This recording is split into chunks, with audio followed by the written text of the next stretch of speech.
So man, when you looked at my car, you said, that is the most bitchin' tint job that I have seen. But if you were inside, you realized you couldn't see out.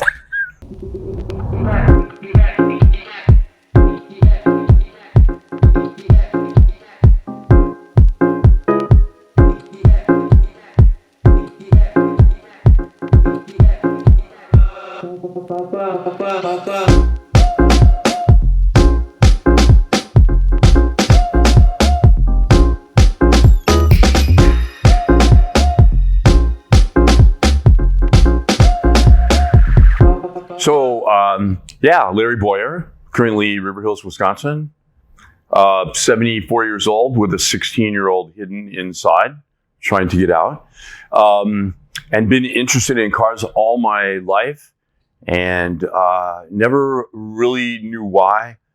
But some hidden hints were one of my great grandfather's buds in the family was an engineer.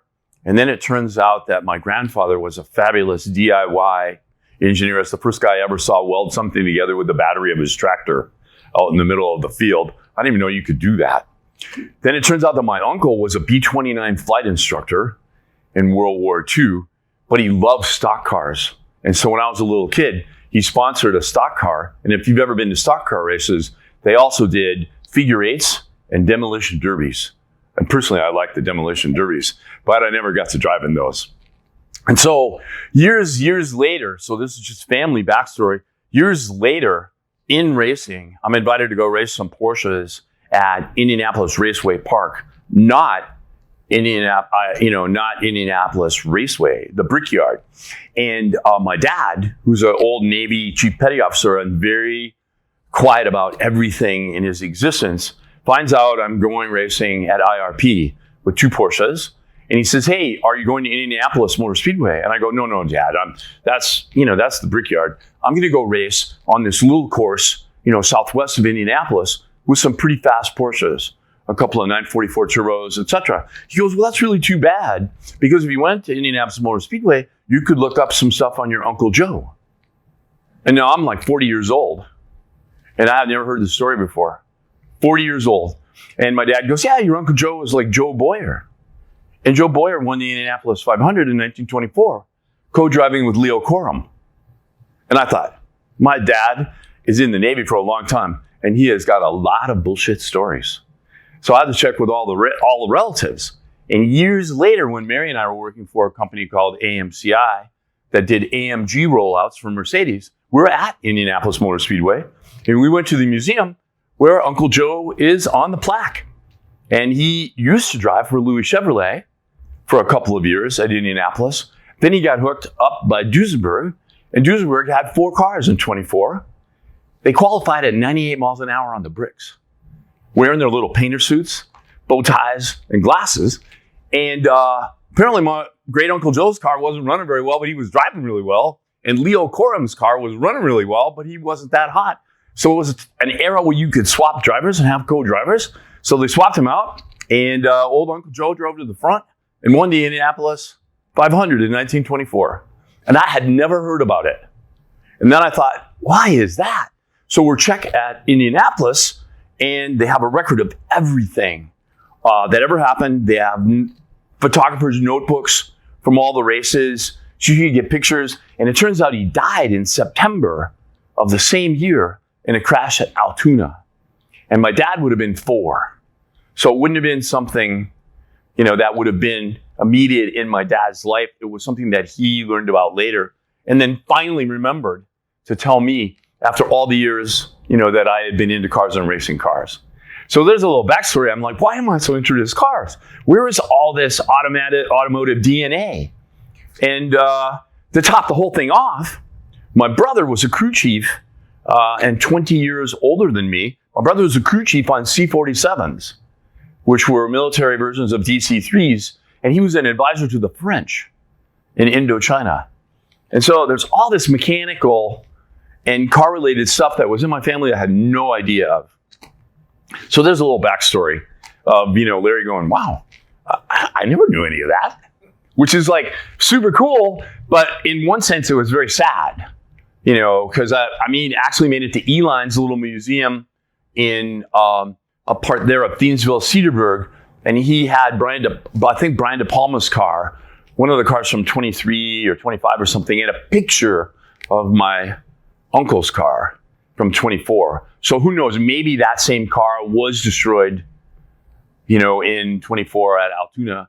But I didn't have the money or the resources to track that down. So, you know, way fun.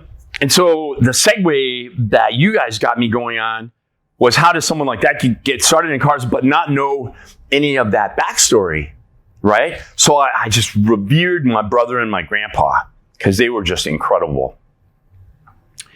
And my grandpa passed away, and his 54 Chevy Bel Air sat in my mom's driveway for 2 years. And I'm like 16, I go, I'll buy it. My first car will be like a 54 Chevy. I'm like in Torrance, California, man. You guys who live in the Midwest don't realize. California, I mean, like my buddies, everybody would like wash their car about every other day. You know, here, you know, it snows and rains, you got crap and the tin worm and everything. And people go, yeah, I'll get that cleaned out one of these times here. Unless you go to a nice detailing shop. So my mom and dad go, no, you can't have that car. And so my dad, 2 years later, sells me a 1962 Ford Falcon station wagon, 6-speed automatic for $200, and it burns a quart of oil every 80 miles. But it was awesome surfmobile. Cream on black. And the best feature that for me was the total trick sell was it had electric rear window operated from the inside. So you could put your surfboard in a little towel in the back, get in the car and go and flick up the back window. So at the time in SoCal, tinting was really big. I mean, you think it's big here where you drive by somebody you can't even see in the car, but it was pretty trick in California, and we're all trying to do it. There was like spray kits, and basically you just messed up your entire car and yourself trying to do that. There was like little film things, and I tried a couple of those, and I said, crap on that, man. What I'm going to do is really make my station wagon tricked out. And I got some black gloss spray paint, and I sprayed everything from the B pillar back, all the windows. So, man, when you looked at my car, you said, that is the most bitchin' tint job that I have seen. But if you were inside, you realized you couldn't see out. Which probably is good from, you know, a surfer style of dating and not having your own place anyway. Just being honest. So I drove that car for about 6 months, and I really got tired of putting oil in it. Finished high school, and my mom, who was just a gem, and actually really a good driver compared to my dad, which was hilarious when I think about it now, gave me $250 to fix my car. Because my brother, the aircraft mechanic, lived in like Rancho Cucamonga or some crazy place in California. And he goes, I'll help you. We'll go to the junkyard, we'll get a motor. So for $250, I go and I get a 289 3-speed out of a Galaxy, you know, like listen to it run. And, you know, we put it in a station wagon, we take it home. And for the entire summer, I build a V8 powered 3-speed Falcon station wagon. And there's no parts. Like today, you could go buy like every panel probably on a 64 Mustang or a 65 Mustang, right? And the motors and the drivetrain and everything. But at that time, I couldn't even find the clutch bar because it was a mechanical clutch bar from the motor to the fire, you know, the side firewall. And I actually had to go get one out of a junkyard and cut it, stick a rod through it, fiberglass it together, and then radiator hose it so it would make it home when I could order the right part. So I'd drive like, you know, 50, 100 miles or something like that to get home. So that became my car of choice. And then I had, like I told Jim earlier, I'd been looking across the street my whole youth. And there were like 55 T-Birds, 57 T-Birds, Rancheros, all kinds of Fords. I don't know what the deal was. They were like sick on Fords. But it's just a little house. I was on, you know, a little restricted driveway. And then there was a big Sepulveda boulevard and houses across the street. And those guys all went to West High, We all went to South High, so I never knew those kids. And I found out their dad, Dell, owned the Arco station about 5 miles from my house. And I met the kids, and I got a job at Dell's Arco. And so there we are, I'm working from 10 to 2 at Dell's Arco, and I would get off, and we would do our American Graffiti cruising, drag racing on Sepulveda Boulevard. You know what? Your car's uglier than I am. That didn't come out right. Go to Bob's Big Boy. Matter of fact, Dell's young son, Gary, met his wife when we were trying to pick up chicks at Bob's Big Boy. And I thought we had the worst techniques on the planet. So apparently there was some sort of success rate that I wasn't anticipating.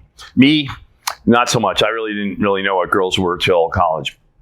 But this is crazy. So I have this great 289 powered station wagon. I'm surfing. I'm getting ready to go to college. And I get stopped by the police. And you don't have it here in Wisconsin. But holy moly. What they would do in California is they would figure out a roadway where you had no escape. And then they would set up a roadblock for a vehicle inspection. So, young surfer boy pulls in, long hair, blacked out windows, station wagon, traction bars, all this stuff. And about 20 vehicle violations later, I get a sheet that says you have like 30 days to fix this or your license is revoked.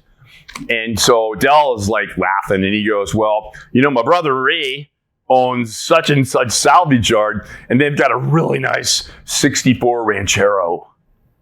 And so I bought a 64 Ranchero body and put it on the 62 Falcon chassis.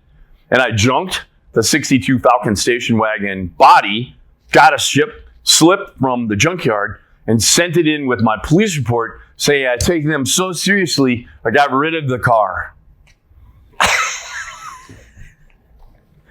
And so that was my introduction into cars, working on cars, and it all stemmed from all the way from grandpa to brother to uncles, and I think the racing part of it really started when my uncle let me drive his tractor and do laps around his farm in Escalon, California, and then I realized the tractor had a governor, so I was really all the time trying to get him to tell me how to let the governor off of the tractor so I could get it up to speed.